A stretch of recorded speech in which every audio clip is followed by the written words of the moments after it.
Welcome to the first Kostume Cult meeting of 2020. My name is Emma Takeda. I am not your camp lead. I had the privilege of leading camp the past 2 years with two other people named Ahmed and Mariana, who are not here right now. Wanted to do a little, couple minute transition passing of the baton intro to 3 people who will be running Kostume Cult this year. I'm going to give you some third-person perspective of things that they probably will not say on behalf of themselves, and is not going to be redundant with what's going to follow. But I just wanted to say for people who camped with us in previous years, that it's been really an extraordinary experience to get to know everybody, and thank you for sharing your stories with me. I sat down with quite a few of you in our 1-hour intros when I reached out and saw your name in the spreadsheets that you were interested in coming to Burning Man for the first time. And now a lot of you are coming back, and it really, it makes me really emotional to really come to the realization that you're burners now, and to see all of you biking off, especially on the night of the man burn. All of you are friends, and you bike off into a pack together because we've been friends with each other. So thank you for letting me be a co-facilitator in that experience.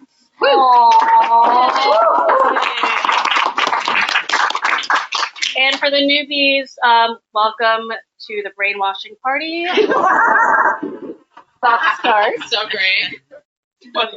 True. So I'm going to introduce 3 people who are going to be your camp leads for this year. The first is, her name is, what's going on over here? Sorry, it's just trying. Nothing to see here. Oh my God. The first person I'm going to introduce, her name is Kimmy Dudak.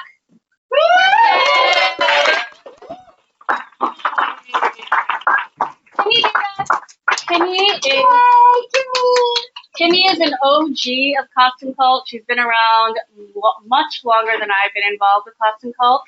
She does a lot behind the scenes that no one sees.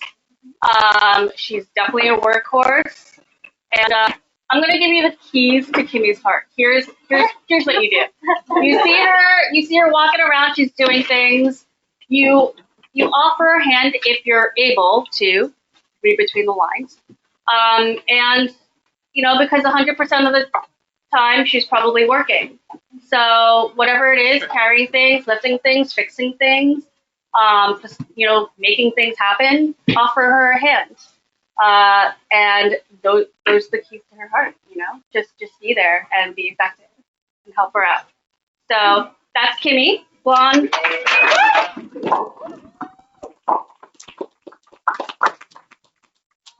And an honorable mention is for Issa in the cowboy hat. Yay. Not official co-lead, but definitely always there and always there for support. While we were leading, you were definitely there and very, very supportive and lending your knowledge. So thank you so much. See her around. That's Issa. Say hello. If she's doing things, which is probably the case for Kostume Cult, also lend her a hand because, she does all the things. All right, second person, co-lead Kostume Cult. His name is Dave Freeborn. Hi, Dave.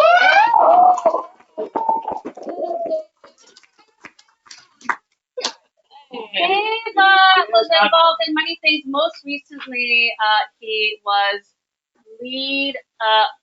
camp lead of was it a camp? Was it you led Kostume Cult at a regional burn called Love Burn, which is in Miami. And you were a camp, definitely. A camp. Yeah. Yay. Okay. We were definitely the loudest for Love Burn. Cool. Yeah. You were, or the camp was? Okay. Our Dave, neighbors were really Deep the- Florida was Yeah. Dave is super amazing, super productive, boundless amounts of energy. I really don't know how you do it, but an amazing MC. He will be there to hype you up and support you and motivate you. So, Dave, Freeboard, yay! Okay, Susan is our camp lead for KK as well. Say hi to Susan.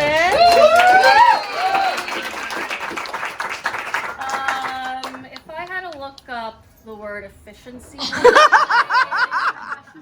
and effectiveness, your photo would be right next to those words. Tiger Mom. Among many of the things she did, she co-led the kitchen, which is really no small feat at all. It's basically like throwing a banquet wedding every single day in the desert for 200 people. And Susan's going to be fantastic in leading the team. And honestly, I think there's a really strong team running camp this year. I'm like so excited to visit you on Playa, and I'll be moving on to independent projects and stuff. But honestly, if you're a newbie and you're here and you're like, I don't know what this is, I can tell you as a virgin burner, if you are one, you're in the right place.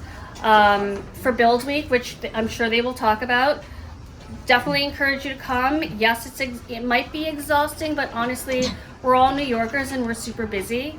But what a privilege it is to really be exhausted at the end of the day doing something that you love to do and sharing that experience. Better than the burn. So, better than the burn, I actually agree. So, Allegedly.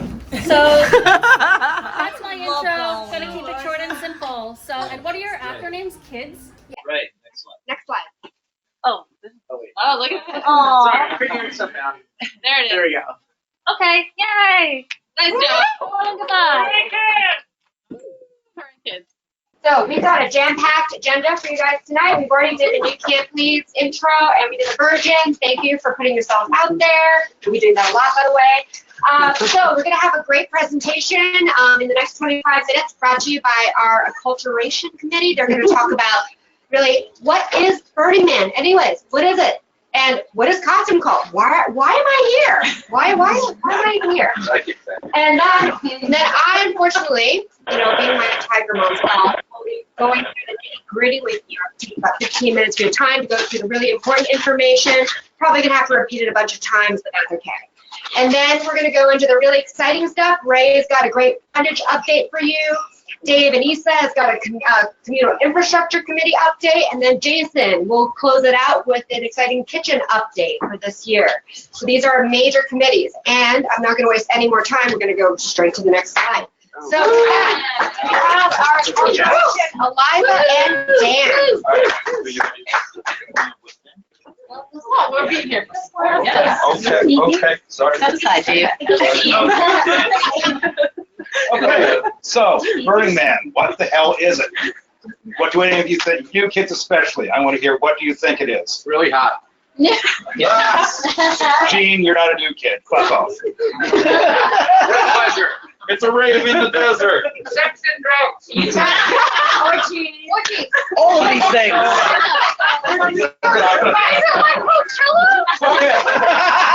No! You took a shot. A magical place where unicorns meet costumes. Okay, shut up. Okay, so Burning Man is a gathering in the desert of 80,000 people in a very hot, dry, dusty place, as you can see. And most everybody has a very different opinion of what it is. Some people think it's a magical place where I go do yoga and, beam out positive energy to the world. Like, it's not true. Well, for some people it is. And then there are the other people who think that dropping a dog turd down the pants in the person doing yoga is an incredibly funny and creative thing to do. That too. You say that Yes. like it's not true. It's true, Anyway, it's a lot of things to a lot of people.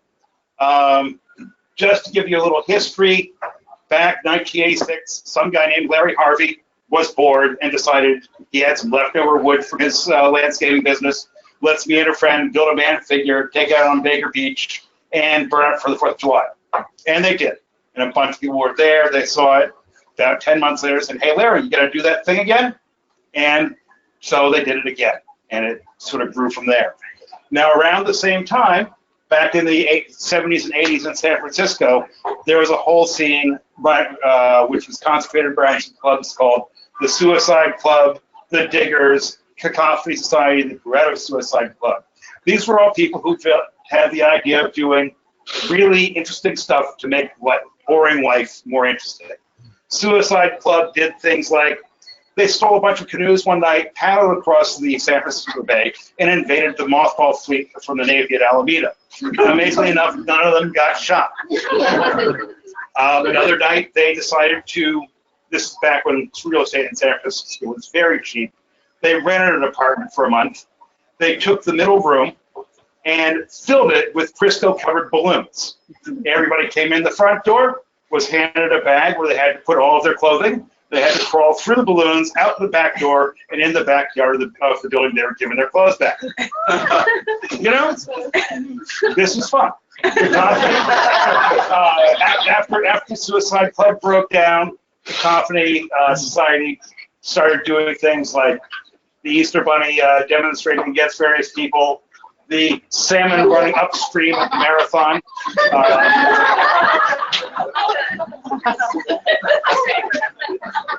They invented SantaCon, although most of the people who invented SantaCon, of course, look at what goes on today and are going like, that's not what we meant. They believe in culture jamming. The Billboard Liberation Front that would run around modifying billboards on people, things like that. They were basically out to have fun. Yes, here we go, Billboard Liberation Front, Church of the Subgenius. These guys had discovered the Black Rock Desert, which in those days was a great place because nobody went there. 400 square miles of empty space where the federal government, who owns it, had one guy check the place out about one day a month. So once you got out there, you're out of sight of town, you could do literally anything. Drive-by shooting galleries. Oh, what's that?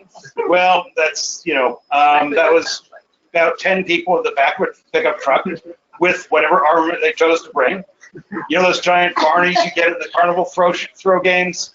Those stuck on posts on the edge of the desert? Pickup truck, get revs up to 80 miles an hour, and you go ripping by and try to hit a few. Unfortunately, you can't do that. So the zone trips during the 90s, as they, anyway, they saw Larry was not allowed to burn his van 1 year. They said, "Hey, Larry, bring it up, we'll burn it there." So 1990, the man goes to the Black Rock Desert for the first time. From 90 through about 97, the event slowly grows from about 300 people up to about 10, 12,000 people. It got progressively more fun, more dangerous, and more chaotic. Some of those details you can get from various books, or if you can buy me some drinks later, I'll tell you the stories. We get up to 1997, which was the only year that Burning Man took place not on the desert, on the Black Rock Desert. Things got incredibly out of hand in a couple of cases. We actually had people die, and the cops and Larry Hargrove said, "Well, we got to start having rules, or we're not going to have this anymore." So, just to jump back a bit, we have the Black Rock Rangers over here, of which I am one. Back in 1992, and there are a few people who are actually probably going out for Rangers this year. Yes? Okay, good. This guy, Michael, he was part of the Cacophony Society. He ran Edwardian dances, things like that. And he was the first Ranger. He got out there, he looked behind him one day as they took off the pavement and saw that he had about 500 hippies behind him, none of whom had any idea how dangerous a place they were going into. And this was without the guts.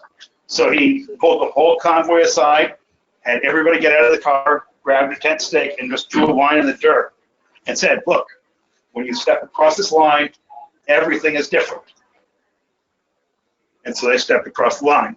And that, we're still doing that. By the way, yes, once you get out there, it's all different, right? Tanya? No idea. Tanya was a virgin last year. Not anymore. Yeah. So anyway, it's creativity, it's fuckery, it's playing pranks on each other. It is creating and building things. There's pretty much any idea you have can most likely be done out there, including there's stuff that you'll never do anywhere else. The cars, the man. Somebody who's not here tonight, one of my friends has been around Burning Man since about 1999. Her first art project out there was to build a giant 20-foot snowball on the playa and keep it alive for a week. She didn't get any sleep for the week, but she made it happen. It did work. She swore never again. She only went back to Burning Man 10 more times. But she made the snowball happen.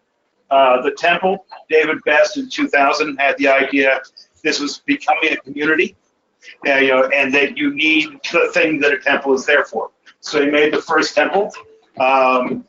If you want to know a little more about that, poke around some of the documentaries. Larry Harvey tells the story about how the first temple came to be, much better than I will. Like that. Yeah.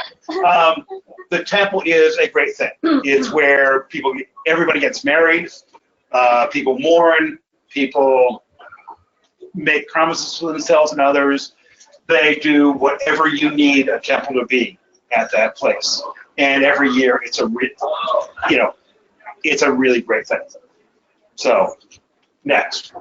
So the 10 principles, back in 2004, Larry wrote the 10 principles, not because they were rules he wanted to lay down for the community, but because these were the things that he saw the community doing already. So these are kind of like what organically developed among the community and the aspirations of the community. So each one of these kind of, sort of rules, sort of guidelines. Decommodification is kind of a rule, so don't fuck around on that one, especially. Everything else, there's a little bit of wiggle room and interpretation going on. Just like, the people, the chosen people of the book, burners love to argue about shit. So, be prepared to defend your interpretation of any one of the particular principles. And, it's perfectly fine. Videos next. Okay. Okay.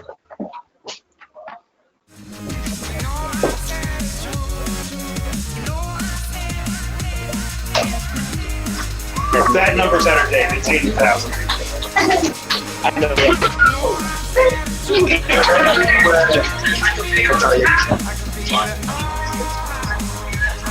This, by the way, is Careless Park, one of the official documentaries that I think.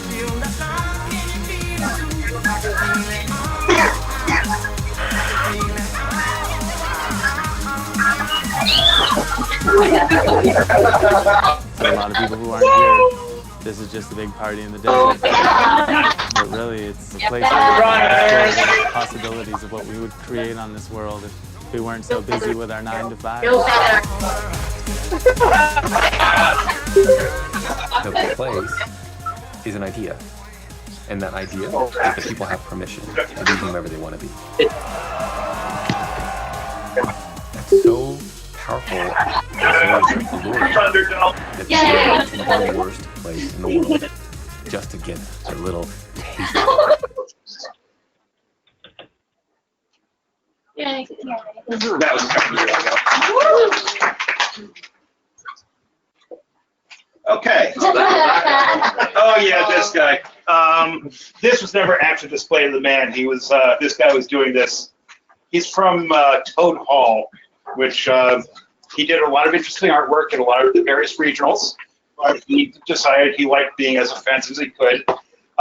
There have been a few people over the years who decided to do a thing like, let's see how offensive we can be, and can we actually get thrown out of the Burning Man? Well, this is one of the guys who's managed to do it. He wouldn't stop doing this. There are people here who disagree with the rulings that got made about it, but basically, the burning cross thing, you can figure out something else to do with your life. Or if you have to do this, don't do it here. Burning Man, by the way, is legally a private party run by the org behind a fence. So even though we're on public land, the org has the final say about what goes on. They try to make maximum. The way the org runs things these days is they try to make the maximum experience of freedom without getting people killed. So, anyway, that guy. There have been some others in the past. There was a group called the Capitalist Pigs, who were the first group to decide to try and get themselves thrown at a Burning Man. And after 3 days, the Rangers came to them and said, "Look, we can't make you leave, but we can't stay here and protect you from your neighbors for the rest of the event either. So we really recommend the gates over there." Anyway, plug and play camps. People have been bitching about plug and play camps since about 1996. Sure. For sale. Anyway, it's both plug and play culture has been both a blessing and a curse to Burning Man. Some of the biggest, most interesting art projects would never have been funded without the money people that are behind some of the plug and play camps. On the other hand, their guests are and can be an annoying pain in the ass. Now, for the first 5 or 6 years of my time at Burning Man, I'm about to go back for my 12th year, I knew that the plug and play camps existed, but they were way out there on the edge. I didn't go there. I didn't run into them. They didn't bother me. They might bother me from a philosophical viewpoint, but for my day-to-day burn, they don't have any effect on me. So your opinion is up to you. And yes, when it comes to peak modification, whatever business idea you have, you think it's really wonderful and everybody at Burning Man is interested, no. Don't bring it to the burn. Don't try to sell shares in your startup at the burn. Don't try to bring samples of your latest, startup food product or green juice thing or whatever else it is. Leave that shit alone. So, what do? We, the Acculturation Committee, who've been a little lazy so far this year, are about explaining things to you, making sure you're going to have a as comfortable as you can entry into this culture. We don't guarantee comfort. It's that's up to you. And there you go. Any questions? Not yet. Not yet. Okay. So next, Eliza for. Yeah, Eliza, I think you must be the stage. I didn't put this page up here. This is us. Here we are, Kostume. And thank you, Dan. That was a very excellent.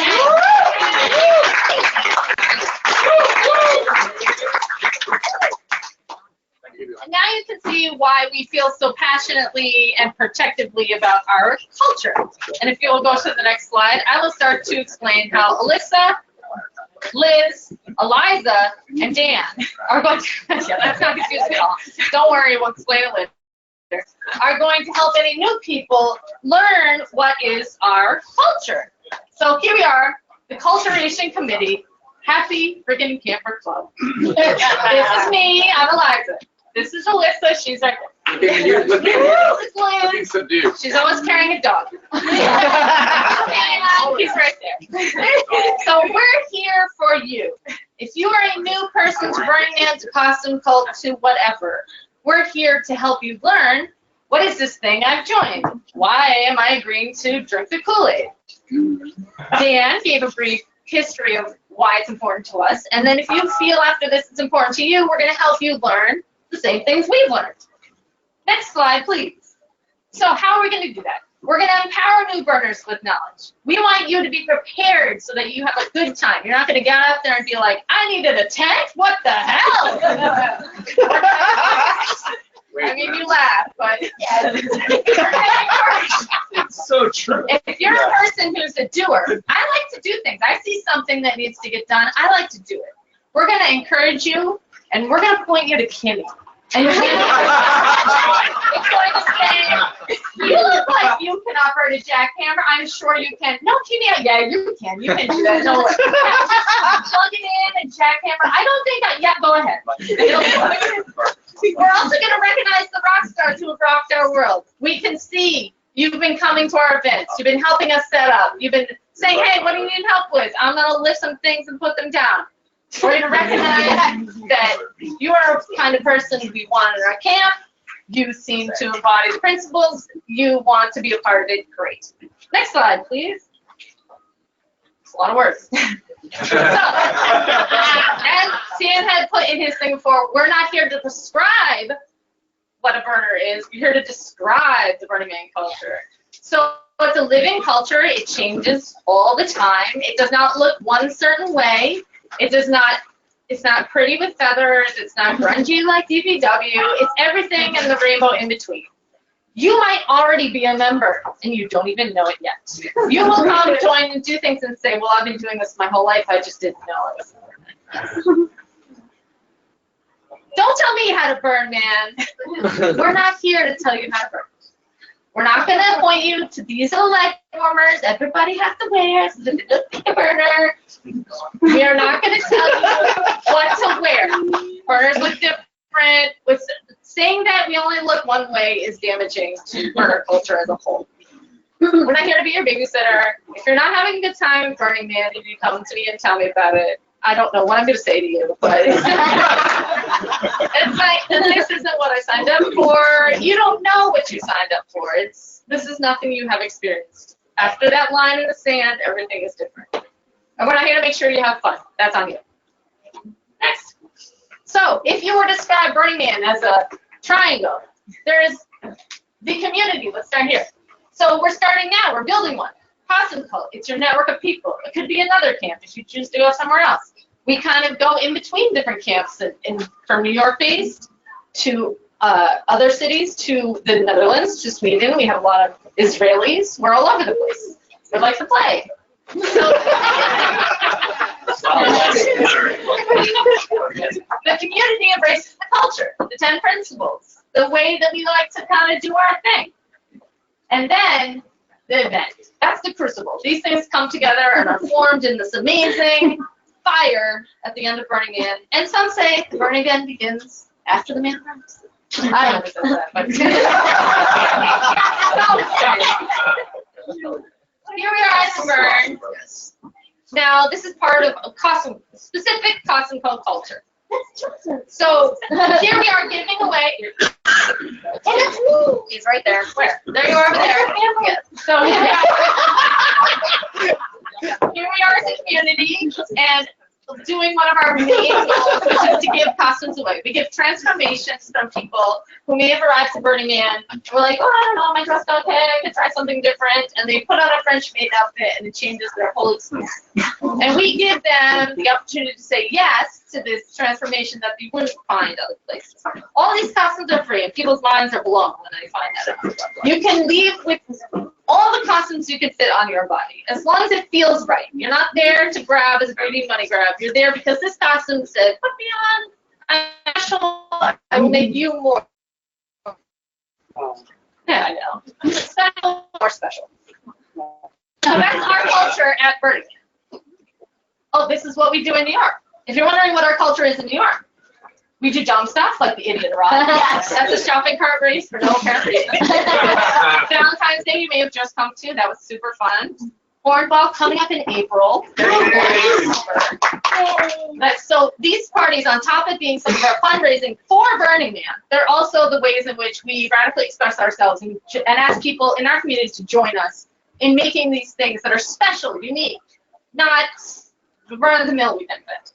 Figment Arts on Governor's Island, usually. Black and White Ball in May. Freak Show in probably July. July 25th. Mermaid Parade in August. No, June. Sorry. Dance Parade in May. These aren't in order. The point of my story is plenty of chances to dress up, showcase our culture, and really show everyone else. Build a community. That's what I'm saying. Volunteer. Get to know yourself. Yeah, volunteer. Get to know somebody. So this is where Alyssa takes over. How are we going to build this community? These ways. Yeah. So basically, it can be a little bit intimidating. So it can be a little bit intimidating coming into a group like this where a lot of us know each other, a lot of us have really strong established bonds. But one of the things that's really beautiful about Costume Cult and the burner community in New York in general, and actually all over the country and all over the world, is there are these events that are consistently ongoing that allow you the opportunity to get involved. Like the thing that makes Burning Man happen is your participation. And without participation, none of these events happen. Nobody's making money off of these events. It's all radical participation for the sake of participating, for the sake of experiencing things, for the sake of making your life more rich, to meet more people, to just have experiences that are a little bit larger than life. So the events that were just on the previous slide are things that we do throughout the year. We also have a lot of more intimate events. We have crafting events, setting up for parties, brainstorming sessions where we just sort of think about other ways to be idiots and like do fun shit. So it's, there's a lot of ways to get involved. There's a Onesie Wednesday bar crawl that Eliza started as a result of a cold Monday night at Burning Man where everybody wore Monday night onesies and it turned into a bar crawl in New York City. So the opportunities to connect with friends are kind of endless. There's a Wednesday night weekly burner happy hour at Lucky's usually, I believe. Frequently Lucky. Yes. So it's another way to just sort of connect with your community. So basically the point of the Acculturation crew is to try to help you get into the fold in a way where you don't feel like you're sort of this isolated person with like hang and not sure where to go. So we're here to guide you. All right. So this is a little bit out of order. But this was meant to go before. This is meant to be part of my like Burning Man knows no particular like win. Yeah. So are these people doing Burning Man right? They're all Are you doing it okay? What about her? No. I like it funny. Laughing too much. All right, this is first here. Yes. They're all doing Burning Man. There's no right lane here. Maybe she picked them up.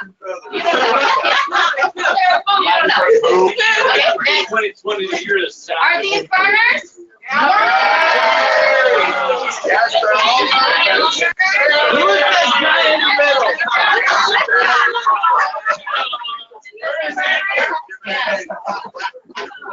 Well, let's see. Perfect. Yeah, that's right. Yeah, they're all burners. Everyone's a burner. That's a good size. 100 people working for Okay. Now. This is one of the most exciting. Okay, so this is one of the most exciting things that we have to talk about as the new Acculturation community. We're super excited, and we hope you guys are too. So one of the things that we're piloting this year is a new burner mentorship program, or a big burner, little burner program. So you are a new burner and you're not sure what the fuck you're doing. You have no idea what this weirdness is, and you don't even know anything about anything. You just know that you want to go and you don't know where to start. If that is true for you and you would like some guidance, we are happy to pair you up with an experienced burner who will be your accountability buddy, who will be a source of guidance for you, who will be there to sort of help you, usher you into the community. So not only will this person be able to answer questions like, what kind of tent do I get? What kind of shoes do I get? What kind of supplies do I need? What kind of, like all the basic things that you're probably asking yourself right now. How do I survive? How do I get water? Blah, blah, blah, blah, blah. All those questions will be able to be answered by these people that you're building a relationship with. And they'll also be able to be somebody that you could lean on for support, for travel advice, for any kind of questions that you might have a need for. There are a lot of questions that new people have just because it's something that's completely off the radar, like something that you don't even have a lot of, you can't even begin to understand what the environmental conditions are like. So we have created a handy dandy little quiz that any new burners are welcome to fill out, which will give us some information just about you, like kind of what you like to do. Are you looking for, I don't know, like just a little bit more information about you, and I'll get to you in 1 second. And hopefully that will help us guide you in sort of putting together an interesting pairing. Basically, this is not mandatory. It's something that we're hoping might provide some accountability, some support for people who may feel that they need that. So it's a resource for you if you choose to exercise that, and I think it could be really fun. It'll give you the support that you may feel like you need. And seasoned burners might find it reinvigorates them to the excitement of a new burner. Yes. Which I feel. Yeah. So basically, after the meeting, what we'll end up doing is we'll post a link to the quiz. If you choose to fill it out, you're welcome to do so, and we'll also be sharing our contact information, so you can feel free to reach out to us at any time with questions, with concerns, with anything that we can do for you. But we're just trying to be there for you, to provide as much information as we can and as much support as we can while you're figuring this shit out. Do you have a question? Yeah, I did have a question on the group on Facebook. I tried entering to the actual group and I don't know who was doing it. I'm The not costume call group? Yeah, like I keep trying to join and pending my request, and when I try to check again, you join, please join. Or it says join, so it's It might not have been updated in a while. There's only a few of us who have access to it, so I can. What's your name? And make sure. Gene will do it right now. Yeah, Gene. Oh. There you go. What's your name? Danielle and Jackson. Okay, do me a favor, join right now. And he'll approve you. Great. And can someone please adopt this burner? Yeah. Right. She needs a whole. He does not want to adopt her. She's also not cut it. She only vegetables. And no sugar. Wow, I spelled that. After midnight. So, to reiterate, we don't just want to shape your burn experience. We don't want to try to tell you how to burn. Everyone's going to have a vastly different experience. What we want to try to do is just give you some support and help you, as you are preparing for the experience. So please use these resources, and again, if you have any questions, our goal is to make you as happy and productive and accountable as possible, to make sure everyone is collaborative and working together. Perfect. Danielle, good?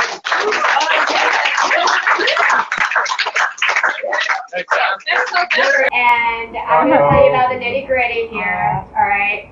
Okay, I'm like the fine print at that end of the contract that you probably never read, but you're gonna wanna read this fine print here. It's really important, trust me, you're gonna wanna read this. Alright, next slide. Alright, so number one, how do we as Kostume Kult communicate with you? If you are interested in camping with us this year, the first thing you need to do, if you haven't done this already, and I mean it, do it like now. Do it like literally while you're sitting, or as soon as you get home tonight. Let us know if you don't know where the link is. You need to fill out the Interested Camper Google form. There is a form that is sent out. If you don't know where it is, if you come to talk to any of one of us who presented, we will get you that form. If you are not on this form, you don't exist to us, sadly, and you don't want to be in that position. That's not a good place to be. Oh, go back. No, not there. No. For some reason the audio is gone. Audio?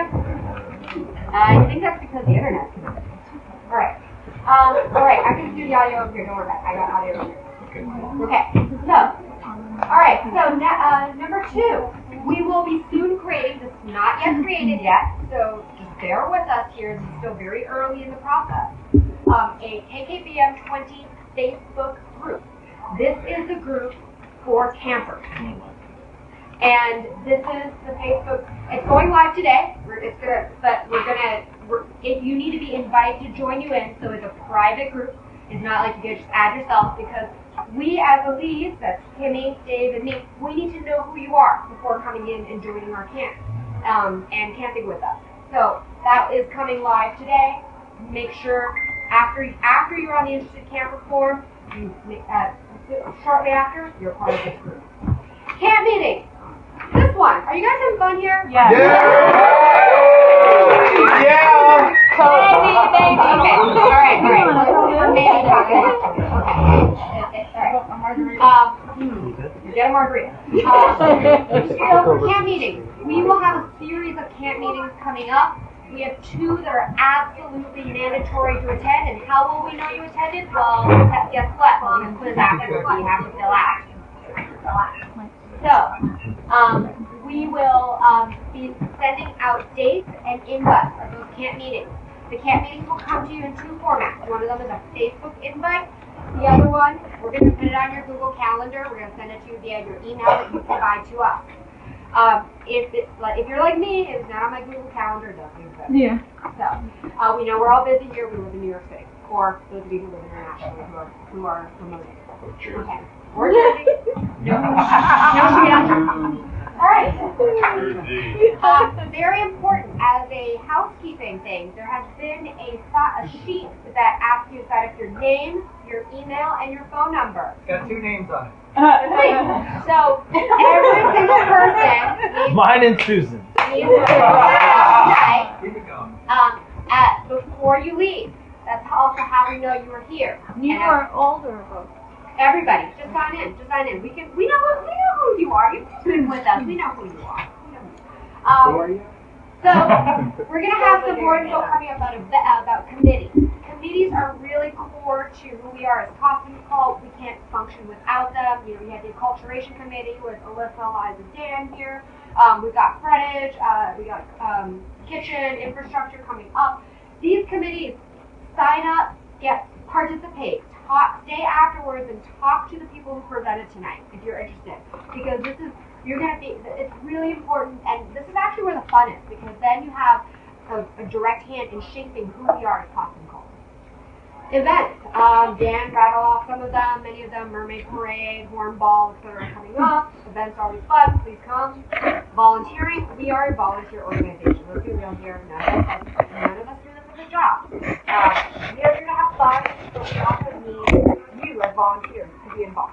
Alright, we are in the process of building a business page for general information that is coming. She said you're in charge of that. He said you would give us more information as it comes together. And then participation. It is now that we've shown you what the 10 principles are, participation is one of them. Please, think about it. Think about participation.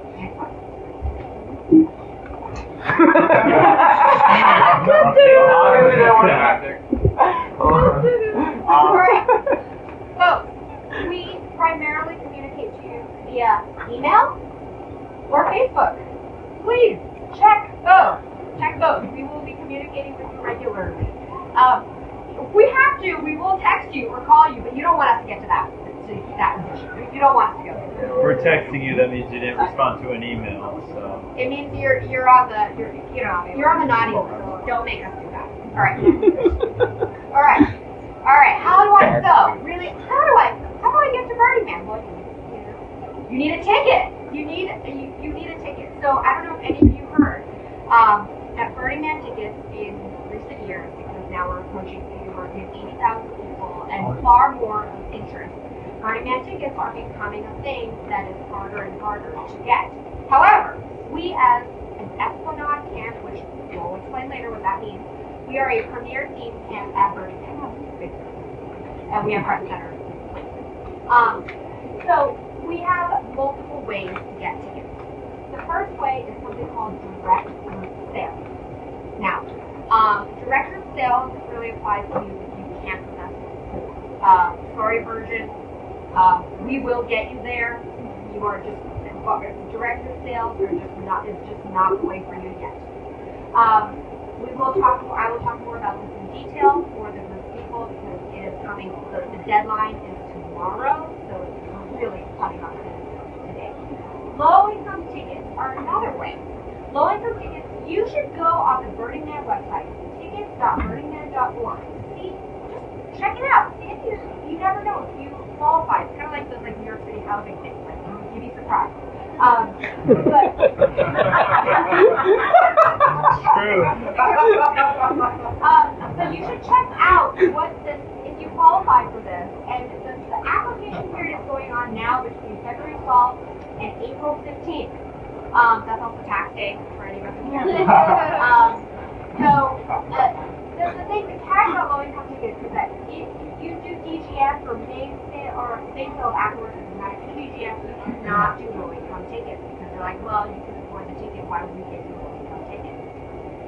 All right, for those of you who have a lot of money to burn, yeah, but like I don't think that's anyone here, so we can skip FOMO. All right, the main sale. That is probably where the other really big way to get tickets is during the main sale, which is the registration period, which means you have to go on to the Burning Man website at tickets.burningman.org to create a burger profile that registers you for the main sale. Is between April 1st and April 3rd. You're going to mark that down on your calendars. We're also going to send you invites for that because otherwise you're going to forget. The sale is at April 8th. Starting at everything, by the way, at Burning Man, repeat after me, starts at 12 p.m. Pacific, which Eastern time is 3 p.m. Eastern. Repeat after me. 12 p.m. Pacific, 3 p.m. Eastern. Thank you. Everything. That's how they do everything. All right. So the main, and here's, there's also other sales. I'm not going to talk about them in detail because by that time, it's literally called the Oh My God sale because of Oh My God sale. There is a trick to buying tickets, okay? And you have to do it this way. You must buy 2 tickets. It doesn't matter what sale you're in. 2 tickets. How many tickets do you buy? 2. Can't do it. Can't do it. There's a glitch. You can buy 5. You buy 5. All right. And the other thing, Burning Man tickets. 2. Okay. I'll explain why. So 2 tickets is because anyone in our camp, we have around 200 people. In order to get tickets for everyone who wants to camp with us, to get that 200, every single opportunity that we have to buy a ticket, we have to max out the ticket sale, which the Burning Man org only allows us to buy 2 tickets at a time. So therefore, 1 ticket will go to you, 1 ticket may go to, in the main sale, may go to your partner, your friend, and then if you have an extra ticket, we will reallocate it, and you will get the money back for that ticket. It will go to another camper, and we'll facilitate the sale. So that, don't worry, you will get your money back. Your other Burning Man tickets are like gold. It's like Bitcoin. Better than gold. It's better than gold. It's like Bitcoin when it was really high. Like back in the day. Low. And Except you can get no profit. but yeah, no profit on it. But if you hold on to a Burning Man ticket, 100% chance it will be sold and quickly. Very quickly, and it will be sold to another costume call. Go ahead, Isa. So one extra thing I wanted to say about that. So, especially for all the first timers, tickets is the most frustrating part of Burning Man these days. It's really hard to get your hands on a ticket. You will be disappointed. Like the slide says right there, only 20% of the people or so of the people that try to get tickets in the main sale will get them. So, what are we doing to try and make sure that everybody in camp gets their tickets? Just like Cynthia said, we ask everybody to, if you ever get the chance in the mail store or anywhere, buy tickets, please buy 2. There will be another camper that needs that second ticket. That also includes all the people that get DGS tickets. So it's all the returning campers, all the people that take on lead roles in camp. Those get a chance to take part in the DGS sale. Now, for example, Joseph and Julia here, if they go to DGS, for example, so that's 1 DGS for the 2 of them. Now we ask the second person, for example, in every couple where 1 person gets DGS, the second person, we still ask them to register in the regular sale, because that will enable all of us, the entire camp, to hopefully get as many chances as possible to get tickets through other people in camp. Even if you already have a ticket through another person, at any point in this process, please at all times take part in any sale that you can get your hands on. If you've already bought, so Julia got the TGS, I think, so she will not be able to take part in the regular sale. But Joseph can, because he has not personally bought his ticket yet. So we're going to ask Joseph to take part in a regular sale, and if by chance you will be able to buy tickets. Those tickets will immediately be assigned to other people in camp. And Joseph, how many tickets are you gonna buy? Two. There you go. So that's how it works. It's really frustrating. It's been that way for a long time now. We work together as a camp to try and make sure that everybody gets their tickets. All right. So let's work on this together. That's all. Just remember, nobody's ever not been able to camp with us because of tickets. 100% of people who don't try to get tickets won't get a ticket. Max. You gotta buy it. All right. They vary. All right. So, this information, I know there's a ton of fine print here, but this is really important because this is actually our first opportunity at the ticket grab game. This is called direct group sale or DGS. So, virgins, you guys can kind of glaze over, but you probably want to pay attention for next year because, you guys are camping with us next year, right? I hope so.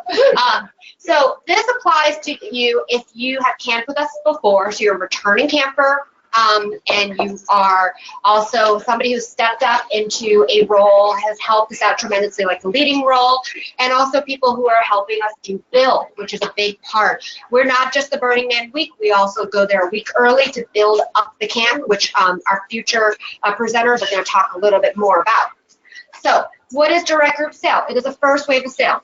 What it means is that every camp, in every theme camp in Burning Man, is allocated a certain number of tickets by the Burning Man org. This is to help support getting your campers to Playa. This year we have 55 direct group sale slots. This means we can get 110 tickets. If we do not buy 110, it actually counts against us in future years and will jeopardize our ability to get DGS tickets in future years. So this is how important this is. What the requirements of DGS is that these are not free tickets like the main sale. Like free, meaning, no Burning Man ticket is free.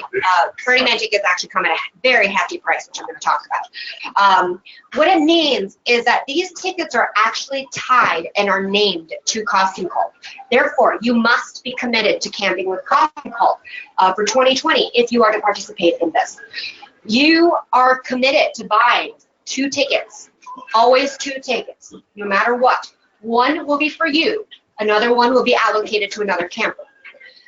You are also expected to hold on to that ticket until one of the leads, when Kimmy, Dave, or me, tells you to allocate it to the other camper. Now, we've already factored into this couples, etc. So we got you. Don't worry, we got you.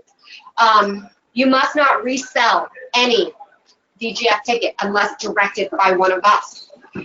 In exchange for a DGS, as I said before, our organization is a volunteer organization. We are expecting you in good faith to step up into leading. There's so many positions in this camp, and they're all really fun. That's like the great thing about them. And you get to meet people. That's how I got to meet a lot of people, actually, my first year, is stepping up and doing kitchen and stuff like that. So those are the requirements for DGS. What do you have to do? Okay, I've gotten a lot of questions about this. First of all, number 1, you need to fill it. You need always be on the interested camper form. Again, if you're not on that form, you don't exist to us. Number 2, those of you who have been reached out to say, hey, we want you to participate in DGS by one of us or one of the kids, you must log in to the Burning Man, that tickets.burningman.org website, into your Burning Man profile. I know there's been a lot of confusion about people saying, hey, how do I register for DGS? Logging in to your burner profile and doing nothing afterwards is essentially registering. The registration is a confusing word. It should just be log in to your burner profile. That's all we need to do. Really important is that your burner profile needs to be the exact same email address that we are communicating with you to, because that is the email address we have on file for you, and that is the one we put into the Burning Man org to send you your special link on the day the DGS tickets open for sale, and that's how you're going to buy your DGS tickets. All right. So tomorrow at noon Pacific or 3 p.m. Eastern, that is a deadline for the 3 of us to put in all 55 emails, which those special links will be going out to. So we have to get this done ASAP. Also, leadership position with good faith. I'm going to have Dave talk about that. Okay, so for leadership positions, it can be anything from a simple move day lead to day lead of crafting to running crafting the entire week to anything. Like any amount of participation we're looking for right now, any amount of leadership we're looking right now. We have a couple of leadership positions filled for the different committees, frontage, crafting, that kind of stuff for the full burn. But we are looking for day leads. We are looking for different kinds of leadership positions throughout the Kostume Kult facility for all Burning Man. So if you want DGS, if you want a guaranteed ticket to Burning Man as a returning camper, come talk to me. Ooh. We can work something out. We're at 46 right now. You have a couple of spots We're at left. 40. We have less than 10 spots open, but we Have things for people to sign these to, but We if can you work this out. want to step up So and come say, talk to I'm gonna be a lead. okay. All right. So now that you guys know, step up. We got 10 extra. We got 40. We got a few extra spots left. Come on up. Step up. For those of you who are remote, immediately Facebook message Dave. Facebook message him. Dave Freeform. Just bombard his messages. Do that now. All right. So what is it going to cost me to get to Burning Man this year? $2,000. All right. It's the price of Burning Man is half. So each ticket is priceless. You got. Oh, by the way, Burning Man does not take American Express. By the way, you must have a MasterCard or a Visa. It also does not take Discover or PayPal.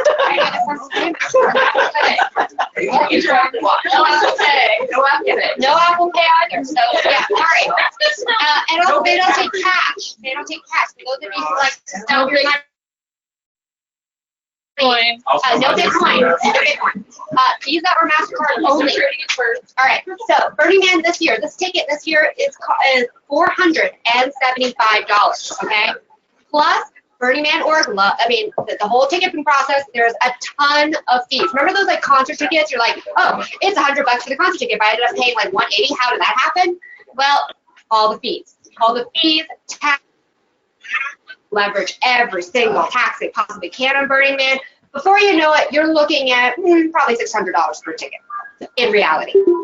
So if you are planning on bringing an RV or driving into Burning Man, you have to have a vehicle pass. Those are at $140 plus taxes and fees.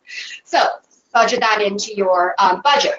Now, for those of you doing DGS, we ask you only to buy 2 Burning Man human tickets. Do not buy a vehicle pass unless you are bringing in a vehicle yourself that is an RV or a car or some kind of 4-wheel vehicle.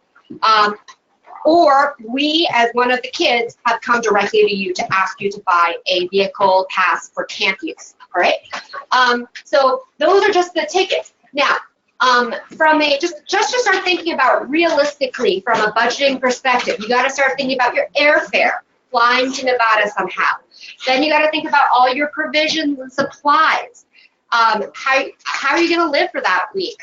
Plus camp dues. Last year, camp dues were $500 plus a $50 shade. We call it the shade tax. So really budget. We don't know what they are going to be this year, but probably in that vicinity. So let's say $500 to $600 for camp dues. Do we know what the RV is going to be? RV dues are going to be close to last year. Last year they were $1,900 per RV. And they are going to probably be that or more. So if you're bringing in an RV, every single RV will just budget in immediately $2,000 per RV on top of your RV costs. Budget in. Yeah. Divided by the number. But just divide it by the number of people in your RV. But basically start saving money is my message to you right now. Like literally start putting money away for Burning Man. Set yourself up a little like Burning Man account. You just it's like a 401k. Just start putting money in there. Container and never stop. And oh yes, and then the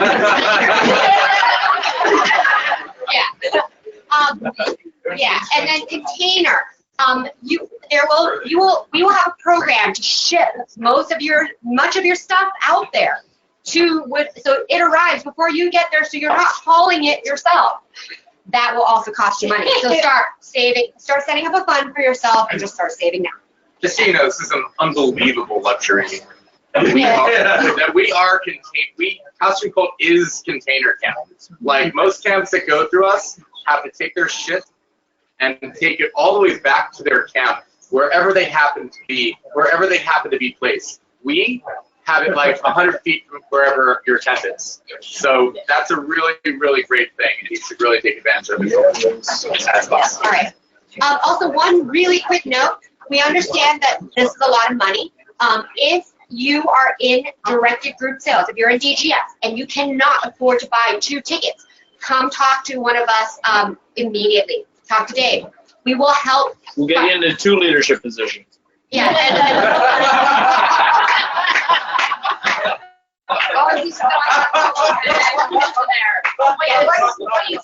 We will offer 2 leadership positions in exchange for us financing your other ticket. All right, next slide. Yeah. So these are the upcoming meetings. The 2 meetings that you must attend are MOOP and consent, which we take very seriously. Well, that is consent and legal, very serious about it. And we will give you dates and check your emails and Facebook. All right, next slide. Video. And video. Oh, play video. Roll video. No, it is. Oh, sorry.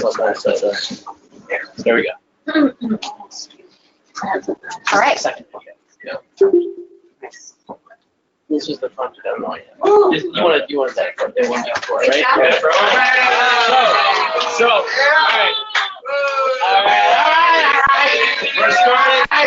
right. We're starting our committee reports, everyone. For everyone who's returning, you'll recognize this scene. For everyone new, this is Costume Cult at the Burn. Sorry.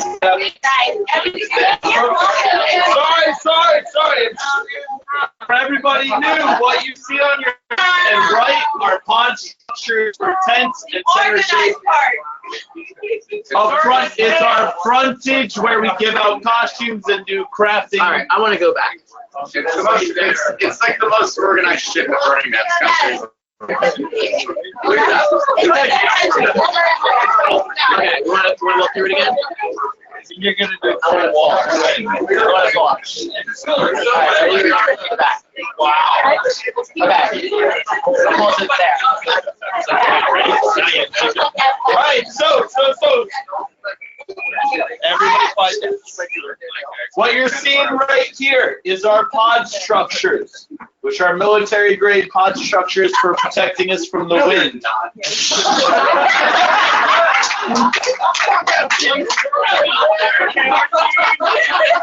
Right? Over here, you see our wonderfully green reusable porter potty.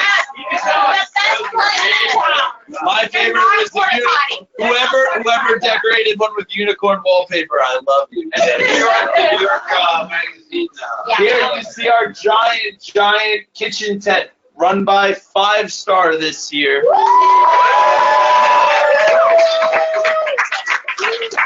We're giving you 5-star meals out on Playa. Yes. Below that, you'll see our center shade. Now, our center shade is going to be redone this year by a great committee who's putting it together. If you want to lead that committee, let me know. Issa's leading it.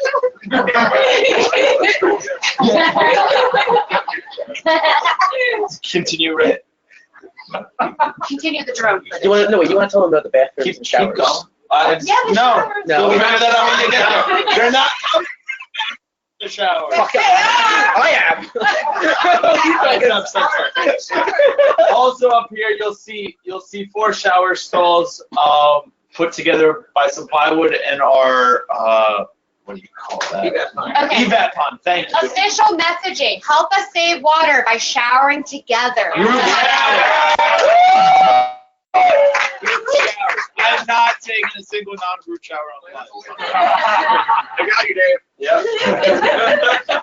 Up here, obviously, you'll see all the bikes parked outside of the pods because you don't park your bike inside the pods. And you'll see all of our pod structures here. That's where you put your tents to protect from the wind and the dust. There's a little bit of dust out there. And so it might get some places you don't want. A little bit of it, not much, don't worry. We've actually swept it clean the entire desert. We have a robot that goes around. Keep going. I'm not joking. There you go. Keep going. Keep going, keep going, keep going, keep going, keep going. Stop. Okay. Up here you'll see our wonderful frontage. We have the Chrysler Building and Empire State Building surrounding the wonderful runway. Now, frontage might change. Frontage is going to change. There's going to be a giant presentation right after this about frontage. However, the main things that we will be doing is costuming. Right here we got the wonderful costume Kult tent. It's huge. Where we will be giving out thousands and thousands and thousands of tons of costumes. We also need people to help us get those thousands and thousands and thousands of tons of costumes. So if you're interested in that, I can get you a DGS ticket. Also, we have a crafting tent where you can take your costumes and whatever you're wearing and go in there and craft booty shorts or pom-poms or anything but feather and glitter. No feathers. No feathers, no glitter, no feathers, no glitter. After you do one of those two things, you'll be invited to walk down our wonderful runway and be talked up by our wonderful MCs and DJ and all that good stuff. So, What is the blue tank? What blue? That's a great question. That's Isa, what is that? I don't know. It's a leftover tarp laying in the So why would we uncover them? Oh, that's right. That's the bikes. That's a move story. Esplanade. Stop. Look at the line for our costume. So this is us from Esplanade right here. We're at 7 o'clock on the right and 6 o'clock. Yes, 6:30 on the left. Now, for all of you newcomers, the map of Burning Man is done in radials and It's on my tattoo. If anyone wants to see my tattoo. So, happens, clock's up there. What happens is it's a clock. It's very simple. So like 1, 2, 3, 4, 5, all the way down to 6, down the middle, and then back up. From 2 to 10 is where everybody camps. From 10 to 2 is decline. Where's the plug? Jason, you asked me one more time. It's the opposite way. It's a great question. It's a great question. Remember, park your bikes on the opposite side. Container, front right, what is that? Okay, front right. Yes. This is the Costume Kult container.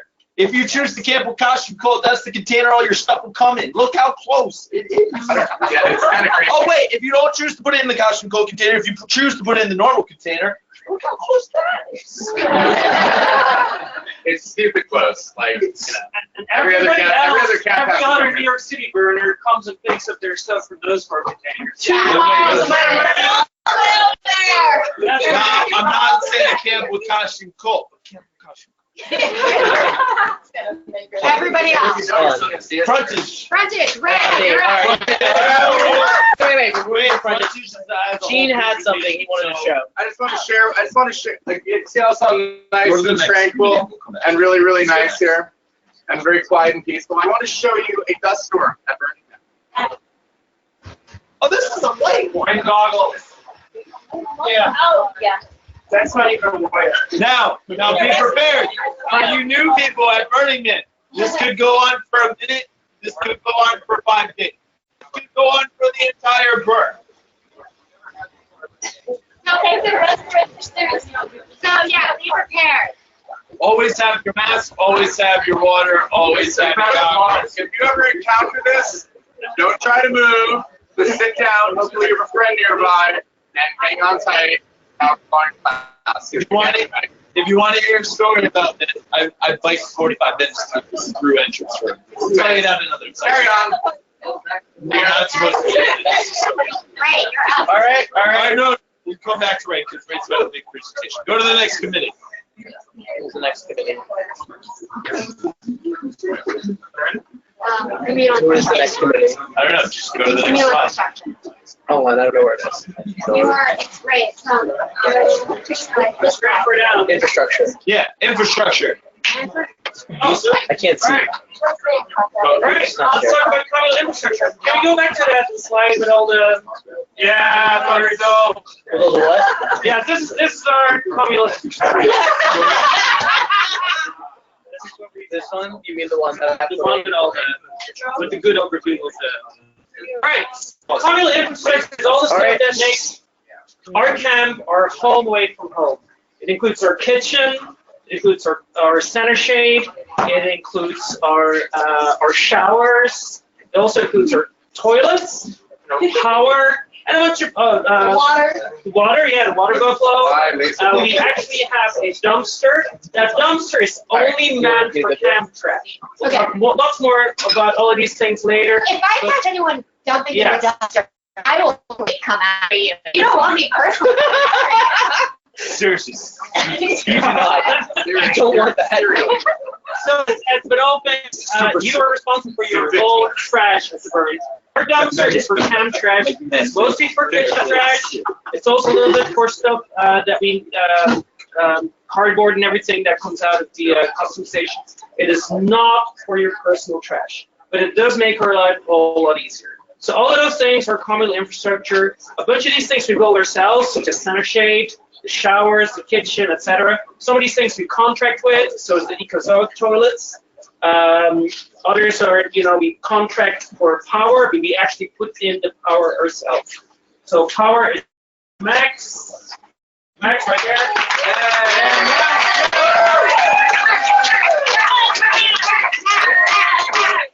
We're probably going to put some new showers this year as well, which is probably also going to be Max. We're probably going to build, as pretty as it looks right there in the center sheet, we're probably going to build a new center sheet.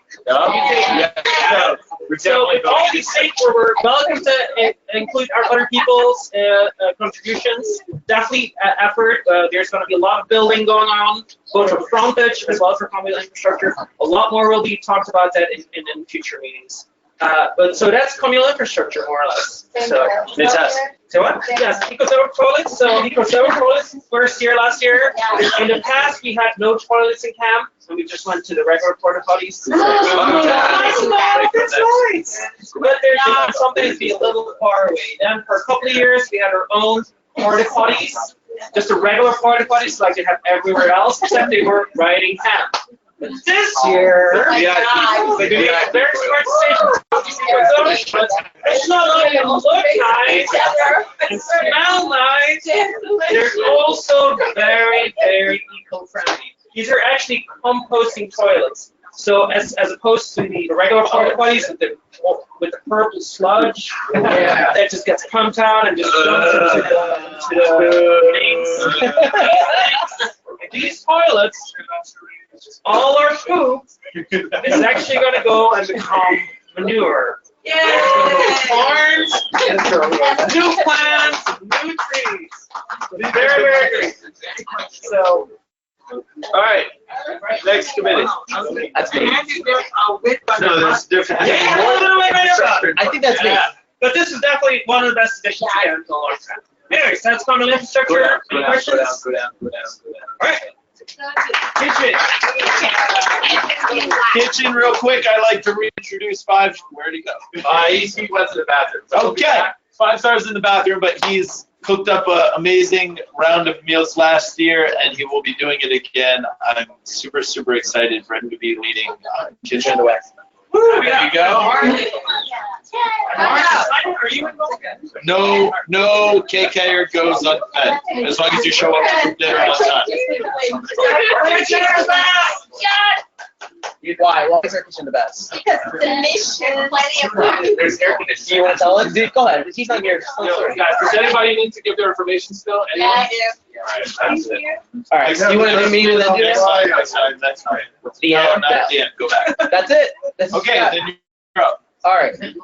All right, you can come back to it. Oh, wait, hold on. One plug for kitchen. We are starting to look for kitchen day leads. What that means is that you are essentially the head manager in the kitchen for the day. Tanya has done it last year. She did a fabulous job. We got some more folks here who have done it. Basically, if you have any interest in food, and no experience necessary, come talk to us. We are really looking for people to start garnering interest. You design the menus.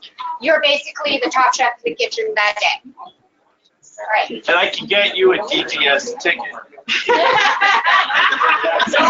We got 24 hours, so come talk to us. Question. Okay, Frontage. All right. Okay, so I'm going to tell you about Frontage. You're wondering, what is this Frontage? What's this weird word I've never heard? What's this Frontage? Does any of the veteran campers want to tell me their depth, like just define Frontage really briefly? Sure. But, I can. I'm here. Hey, hi. Tegan. Hey. Stand up, Tegan. Stand up. Say hi.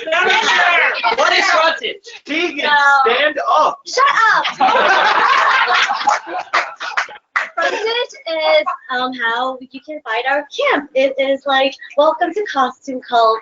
And what's amazing is that from really, really far away, you can see it. It's how you find home. So it's like, welcome home. How else you will find us. Yeah. Just hit on And it's also New York. So like that's the Chrysler Building and all those funny things. Just to add that, Costume Cult at Burning Man, we are a giant fucking New York statement right in the middle of the Burning. If you ever look at Times Square, you saw that shit that like, whoa, look at me, I'm this giant thing. That is us. Like, look at us. We are in New York. We have the Chrysler Building. We have a subway. The K-Train. The K-Train. Jokes write themselves. We have Saxon Avenue, the Empire State Building. You go by us, you remember that you have passed by Costume Cult. You remember that runway. You remember that insanity. All right. I got all. Shut up. That is Frontage, and that is our statement at Burning Man. Thank you. So you can see, people are pretty passionate about Frontage, and I'm about to tell you why people are so passionate about Frontage. So it's everything that you saw in that video. It's basically what you see, the physical props that are sort of like in front of our camp. But Frontage is more than that. Frontage is the stage for our costume experience. This is our gift to Playa. This is what we bring. This is what we give back. This is part of our living those principles. It's where people come every single year to walk the runway. Veteran burners still go every year, get their free costume, walk that runway. They love it. This is what we bring. Costume Cult, or the Frontage is the place that you're going to show off your awesome costumes. It's the place that you're going to show some art. Like this art brought last year by Quest, this sculpture. Or Sochi and Saki. Now,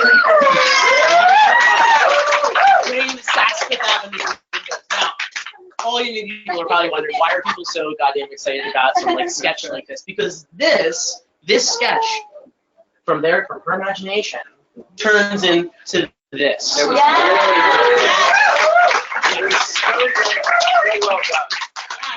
So every day and night, people would come and they would just stare at the beautiful costumes that were in these windows. And the windows by themselves were a work of art. This is the windows from 2019, and these are the windows from 2018. She completely redid the windows.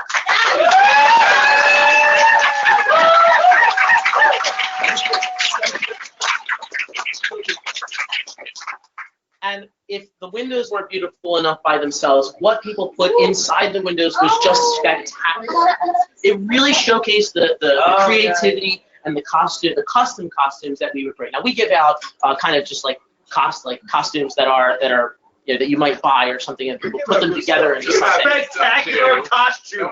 These are made from scratch. These are spectacular. These are one of a kind couture. Costume Cult's personal costumes. So this could be you right in there. Yes, and they showcase this every night. We're so proud to have had this as a feature of our Frontage. But Frontage is also our beacon on Playa. I think you mentioned this. This is and this is actually really important. When you're out on Playa, when you're coming back home, this is huge. This is a really, really big space. This is how you find home. You see that blinking light on the Empire State Building and the Chrysler Building, and it's how you wayfind and actually get your way back. Yes. And this is what welcomes you home. It's where you watch the amazing sunrises on Playa. And this was, I woke up one day and just looked over the shade structure just randomly, just because I'm like, oh, looks like it's getting daylight out. I haven't slept. And I look over the shade structure and I just see this and I'm like, I gotta go out there. And I go out to the front and this is what I see. Just really, really beautiful view of Playa. Well done, dude. Playa comes to life at night. And of course you get all our dusty burners up there, like on the frontage, hanging out, who probably also have their long nights out there. And we're greeting our friends who are kind of coming back home after a long night. And we even get, I don't think Patrick's here, but DJ Trick, our resident DJ, who, by the way, I took this picture, thank you. I took all of these pictures, thank you. So Patrick just decides, hey, mind if I play some tunes? And play some tunes for us just to kind of wake up to. It was really, really wonderful moment. He's awesome. Our Frontage is also the place that we throw our special events, like our Brooklyn Block Party, where we invite all the camps, the New York City camps there, and we host them for an awesome dance party. And of course, right in the middle of it, we have this really cool fire show. It's also the backdrop to our epic photos, or our really cool portraits. Oh, wow. Some of these are from Hannah's Cohen. It's really, really amazing imagery. Yes, Scott.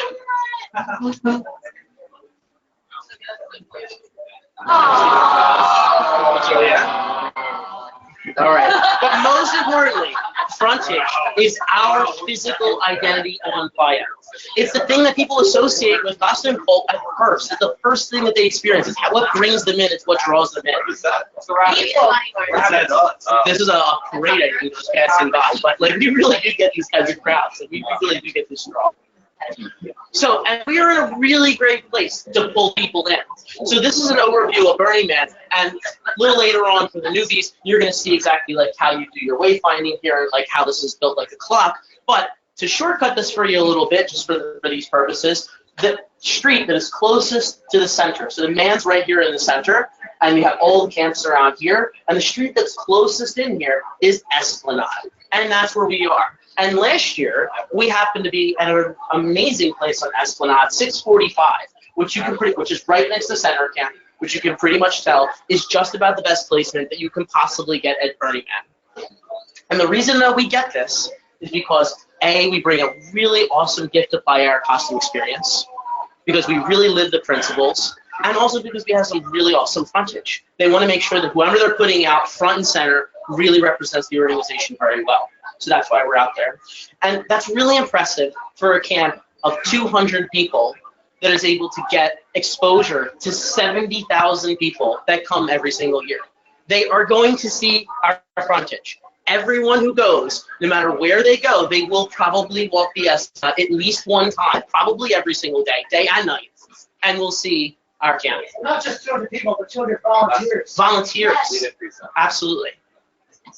So, just about anybody, and again, why is that significant? Well, if people know your camp and they know who you are and you're out there and you're going to your other camps and you're saying, hey, I'm from Kostume Kult. Oh, I know Kostume Kult. I know you guys. I passed by your New York City frontage. That's going to instantly gain you some recognition. It's going to gain you some street cred. Absolutely. Street cred. Which is pretty fucking impactful, actually. Okay, so that brings me now. So now you know what Frontage is. So now let me tell you about what we want to do for Frontage 2020. Yes. It's a really exciting year.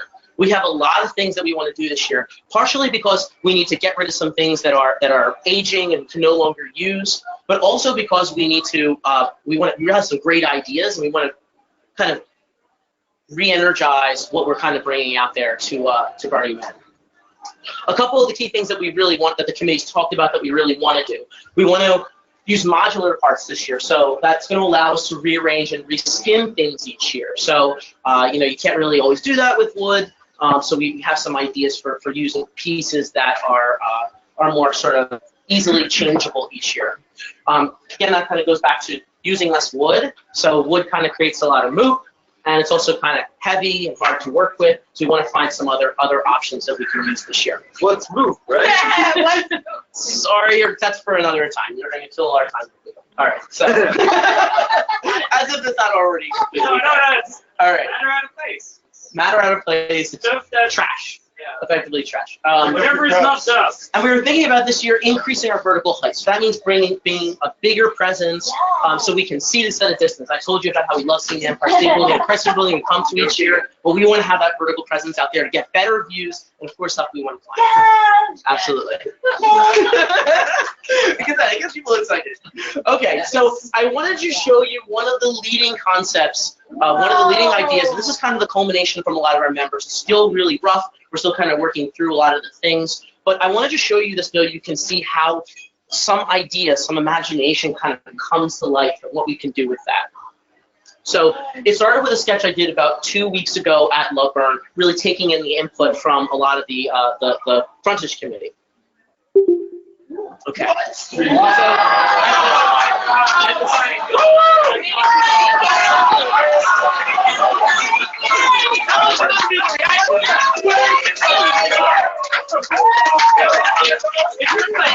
going to be really excited for what's coming next. Okay.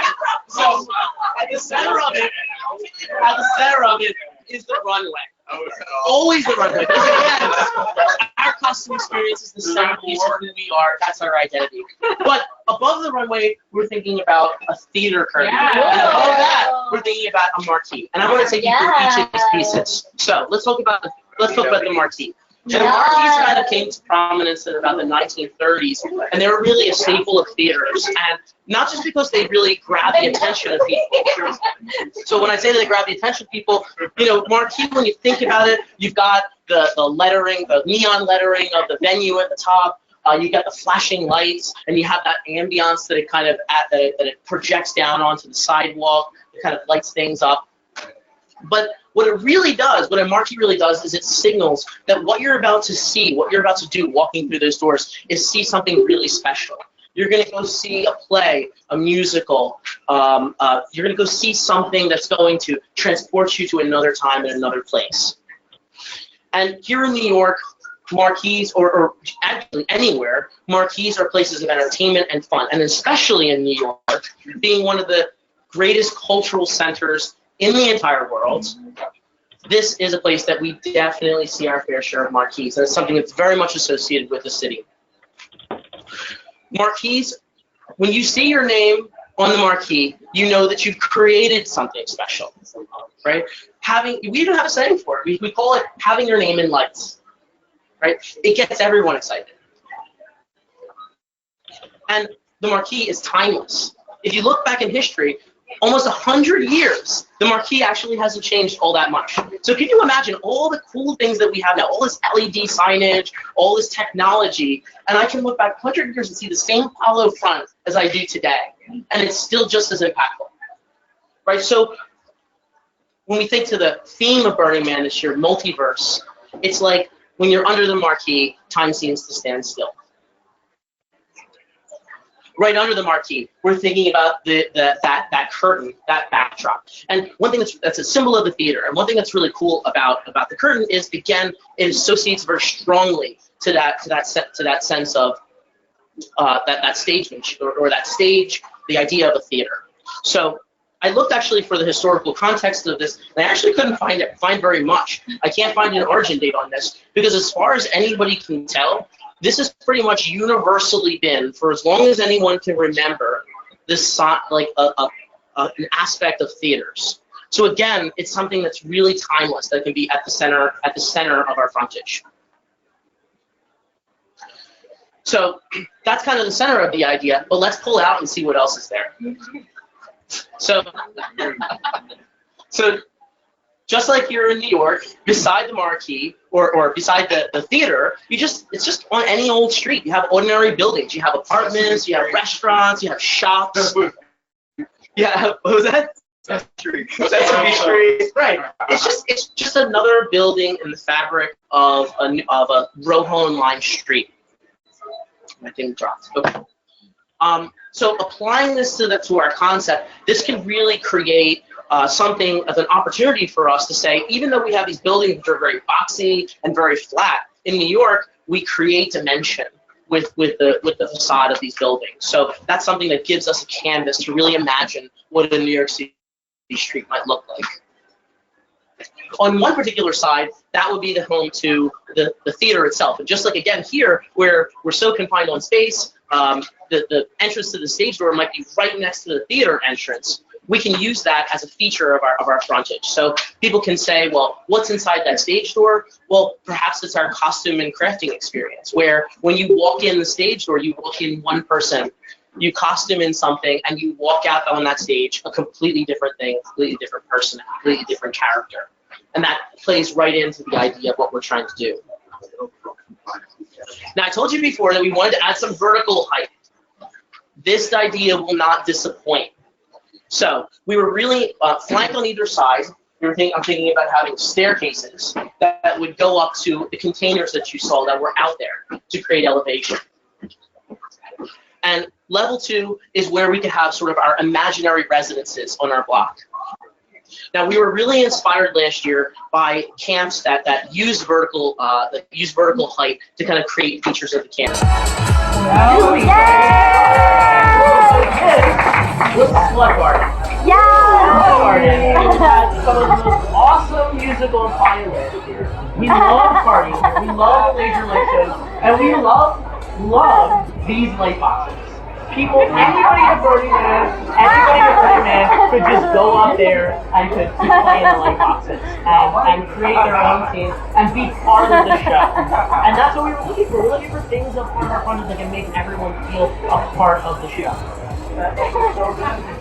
And this is looking from, that night wasn't me. And this is sort of on the ground level. But then, when you climb up that frontage and go through those light boxes, if you have never seen Maya at night on Esplanade from an elevated viewing platform, it's ridiculous. It is so cool. This is actually what it looks like. I have to play that again. That was really fun. Okay, so that's all I'm going to say about Slut Garden. But if you want to hear more about Slut Garden and actually a story about how it is actually possible to get kicked out of a place called Slut Garden for being too slutty, ask this guy.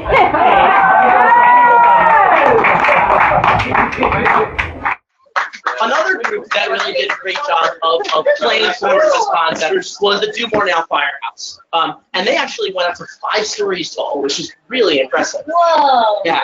And actually, Palin, one of our campers, actually, played the sound of that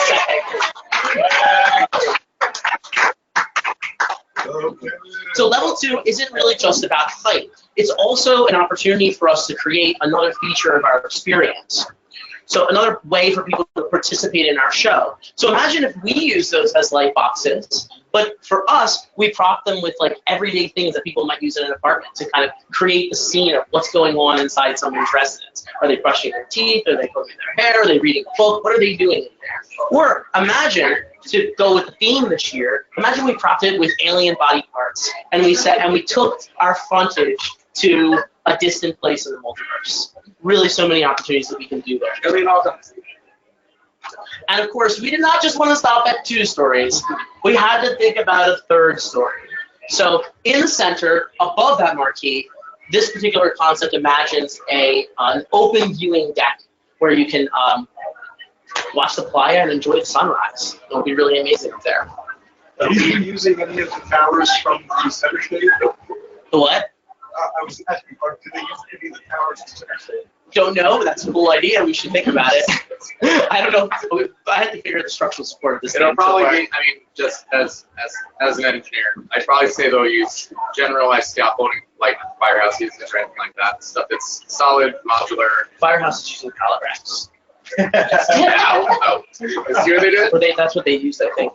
You're well, okay. They used to use general scaffolding. Either way, whatever. Anyway, lots of structural questions to answer. We will never get those answers. Alan, you sound like you want to be on Frontage Committee. Come talk to me. I'll get you TV. Yes. Okay. And then beside the third story, imagining this printed scrim, printed mesh vinyl scrim, where we could, again, in New York City, you kind of have all these buildings to the backdrop of these skyscrapers, and I can really imagine we could bedazzle this particular scrim with LED lights to create this New York City skyline, and I can really imagine, because it's just printed graphics, we could change this every year.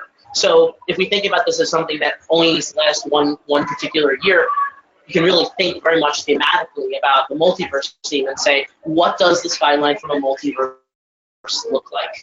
So is that the skin on the scaffolding, the scrim? The scrim would just be a place for graphic. The third, this would rise above. I don't know if that's the skin on the scaffolding. It would be attached to. We would create What is a frame. Fabric. It would be a printed fabric. It would be a printed mesh fabric, so that way we would allow them to pass through. Because we have to be able to support eating all in our wings. But all of this is really just a canvas for you, the people here at this very meeting, to radically express yourself. Help us create something that lives up to the KK Frontage legacy.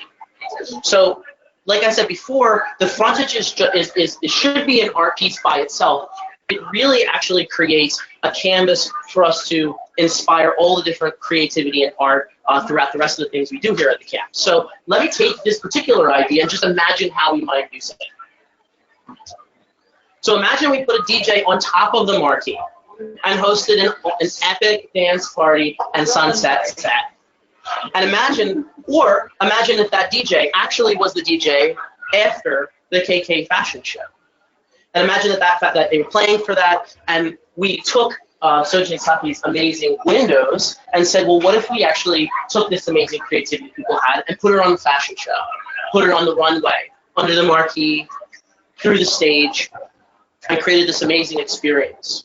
And what if we took that and actually opened it up to inviting other people outside of our camp to participate, gave them plenty of notice, publicized it way ahead of time, allowed people to really come up with some super cool costumes, and got them as part of the show as well. And if you make a big event of it from promoting it properly, you can, for example, invite people who run Burning Man organizations to join us as VIPs, or leaders of our favorite camps that we like to hang out with and we like to be close with. Can really do a lot with this particular concept. What's that? No VIPs though. Oh, VIP. Oh, VIP. You get VIP. You get VIP. There are guests. Or special guests. Okay. I like a quick thing. So typically at Costume Cult, our big marquee event that's published in the Guide of Burning Man every year is our Brooklyn Block Party. But in addition, we are trying to also, given that our whole foundation is the gifting of costumes, to start making the Costume Cult fashion show, setting it like actual fashion show, and also having judges for best costume, best life, etc., all that kind of stuff, to become another big marquee event on our frontage, where we invite all the camps, our cars, and everybody that attend Burning Man to come. Yeah. So you stole the words right out of my mouth. I mean, basically, you guys have been to our party before, you know this already. We throw some pretty rockin' parties. We are very, very good at throwing parties. And imagine what kind of party we're going to throw on fire with notice that we could publicize. We could invite our favorite art cars. We could really just make it a special. I'm quite frankly, I think we could attract some really big headliners.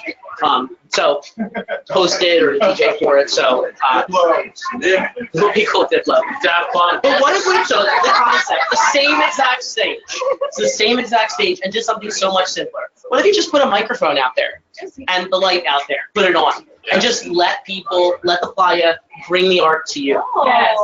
Right? Let's have a karaoke. Yes! Bunty karaoke. I mean, it could be anything. It could be anything, and that's the whole idea. Yes. Is that? So, every day, we have a costume Absolutely. Yes. I mean, I can just imagine people using this for stand-up comedy, for musical performances, for poetry reading, karaoke. I could really see people having a lot of fun with it. Because remember the frontage evokes that idea of the stage, of theater, of performance, and that's what really makes it special. It borrows from that imagery and makes people able to express their creativity. And people at Burning Man love stage. Oh, Ariel. So, for those of you who this is your first Ariel, we might need some structure for that, but I'm into it. Not from the marquee, please. One right. One. Okay, so the idea here is for all of you who are sort of here for the first time, what I'm trying to show you basically is that this is a platform for you to take your concept, your idea, and for you to make it a reality. We're here for you to imagine something and to have this wonderful support network of people who have done this before and have amazing resources, great skills, lots of capabilities to build something and to make something that we never thought you could do. And you can actually make a reality with this. So now gets to the part where we get to say about how we do this. Okay, so obviously Build Week is going to need you. We're going to need to construct a lot of the stuff that we create on client when we get there. And we're going to assemble all these wonderful things. But that's all 6 months away. It's way too far in advance. We're not thinking about that right now. Right now, cool art projects need you. Badass photos need you. It's a great photo job. Lighting design needs you. Oh Yeah. my You're going to love this one. Whoa. Our power tools need you. Anyone with ideas and enthusiasm can be part of this. You don't need to be an engineer or builder. Now, when people were saying the new campers, I heard engineers, I heard artists, I heard like some really actually perfectly great fitting skills that would work really well with this committee. But honestly, you don't even need to have all that. And you don't even need to be in New York. People who are joining us on the call, you guys could also help us with graphics design or things that there are many things that we can do remotely as well. You don't need to have the skills coming into it already. You just need to have enthusiasm and ideas. That's it. That's the only prerequisite. We will help you work through all the rest of it. All right. If you can move the brush, you don't even need ideas. Just move the brush. Yes. If you don't want ideas, we'll give them to you. Show you the rest. You need to be able to take directions. Yes. So I'm going to give you an example. So the theater curtain. I was telling Kimmy about the theater curtain the other night, 2 nights ago. And Kimmy says, well, would you believe that I have in storage the theater curtain from the Broadway musical production of Beauty and the Beast?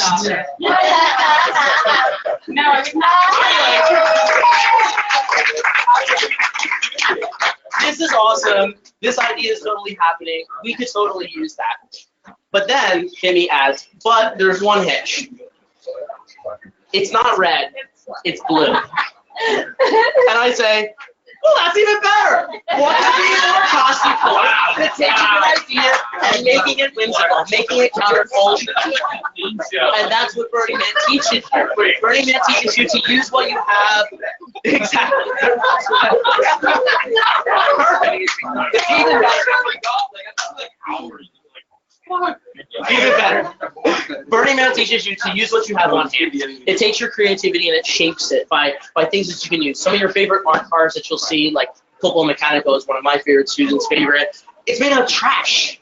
Really, it's just made out of trash. Like we find things that might otherwise be thrown away, and we find a way to make them to reinvigorate them, bring our creativity in it, and make it something special. And that's one of the things you'll learn on any of the committees, but especially this one. What's that? Same principle and wanted to dress the Tony Blade. Photoshop skills. Okay. All right, buddy. So, in the next 60 days, this committee, Frontage, is going to be refining our ideas. We're going to be drafting, sketching, rendering. We're going to be sourcing materials and structure. We're going to be establishing individual project teams. So I imagine The marquee is probably going to have its own team. So the backgrounds are probably going to have its own team. We're going to figure out ways to parcel this out so we can make it manageable. And you're thinking, this thing is huge, so it would be too much time. I don't have that much time. Well, I actually have 3 different ways for you to participate, 3 different levels that actually don't require all that much. One way is the full frontage club. So for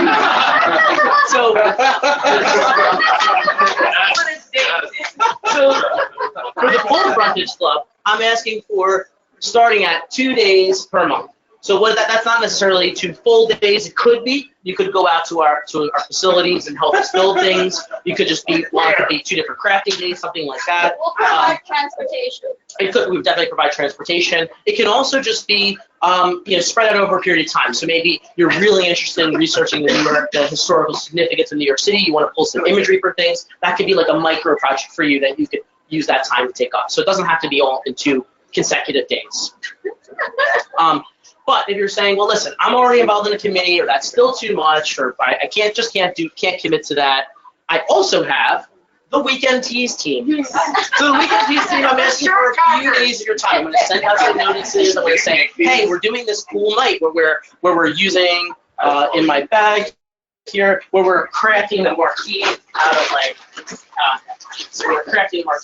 this cool, flexible LED crap that looks like neon things, but it's not glass. It's awesome, isn't it? Yeah. So awesome. So I'm totally planning on doing crafting day for that marquee, where we actually make the sign and we can just lay out materials and just figure it out. It'll be great. But you're saying, okay, but that's still too much. I'm not sure about this committee. I'm not sure if I'm going to be able to do that.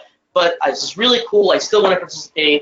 I have another way for you to participate. So I want everybody to take out their phones and open out Facebook. I'm sorry. Yes, Facebook. If you don't have Facebook, then see me afterwards, and I will put you in contact with my career. Okay.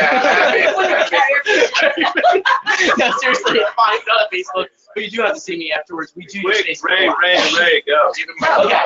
So open that up, and I want you to give me the time, and I want you to search for Frontage. Just Frontage, and autocomplete might come up. Just hit the search button, and it'll bring up all the results. And I want you to hit Frontage and join our group.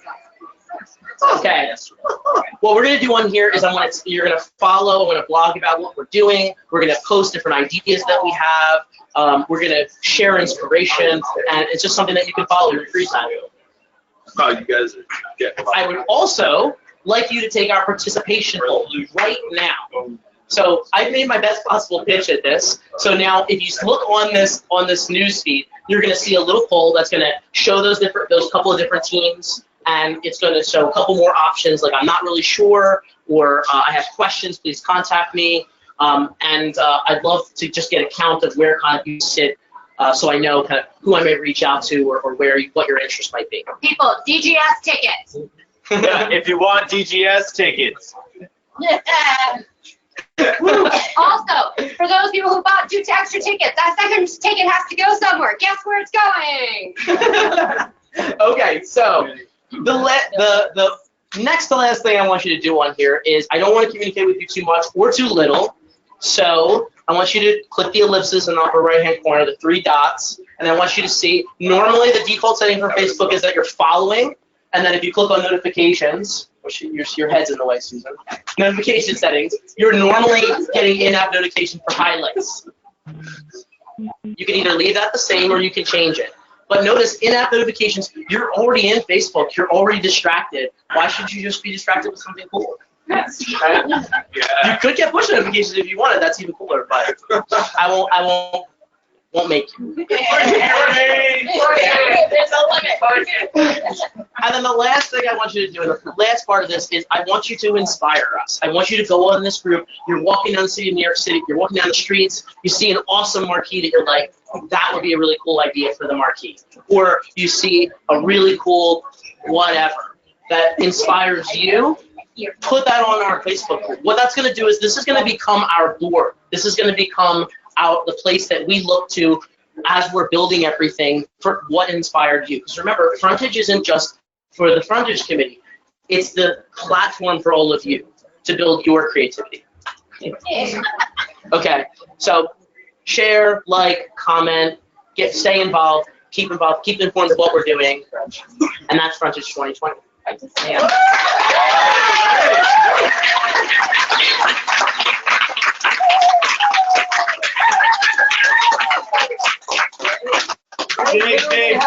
Big thank you.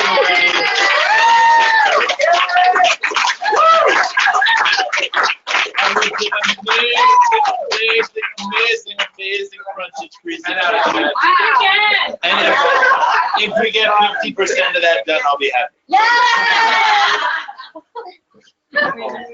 So, as you can see, we have a lot to do this year. We need people to help volunteer and help participate. And by people, I mean each and every single one of you. Yes. So, if you're a returning camper, reach out to me, and I will get you on a committee of something you enjoy and something you want to partake in.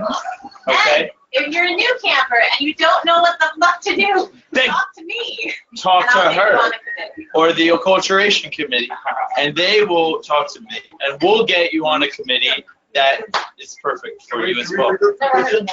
You can recruit. I got a nice one. Yeah, if you like cooking. If you like, oh yeah, because you were in the bathroom when we did your. Yeah. So please stand up, kitchen, real quick. Everybody that's 5-star, he helped cook last year at the Burn, and he'll be running kitchen this year at the Burn as well. And it's a 5-star meal. Yeah, I can actually promise like wonderful food and extra. Well, yes, because Everybody's expected to like volunteer a little bit, so if you have the capacity to come and help out in the kitchen, it's really wonderful.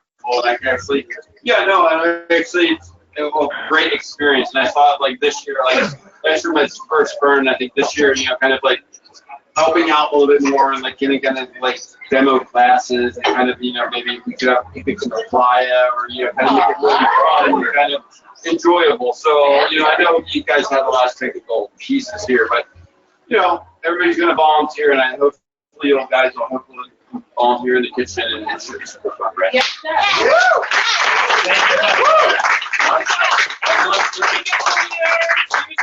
I ate better on playa because of that man. He is a former executive chef, by the way. He is actually like 5-star.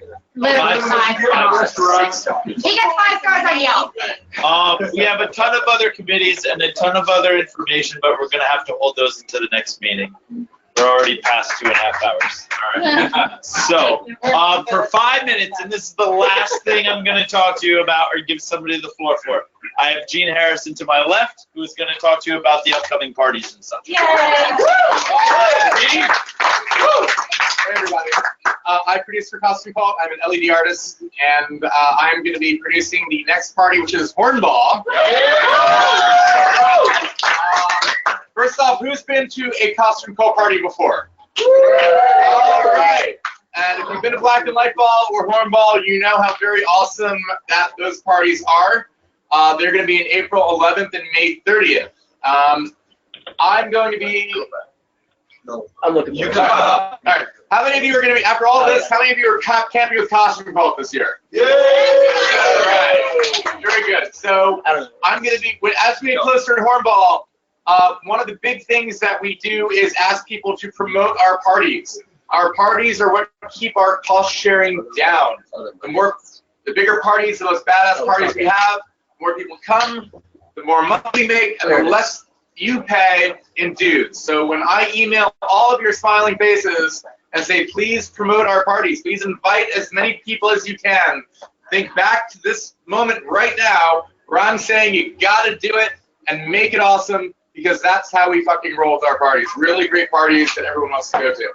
So that's pretty much it. Anything else? No. So, thank you guys for coming out. Thank you guys for participating. I want to hear from each and every one of you in the next week about what you want to do and lead, because all of you are leaders. Even the people on the camera that are live streaming from home. I've actually already had a couple of people text me today, like while this is going on, saying,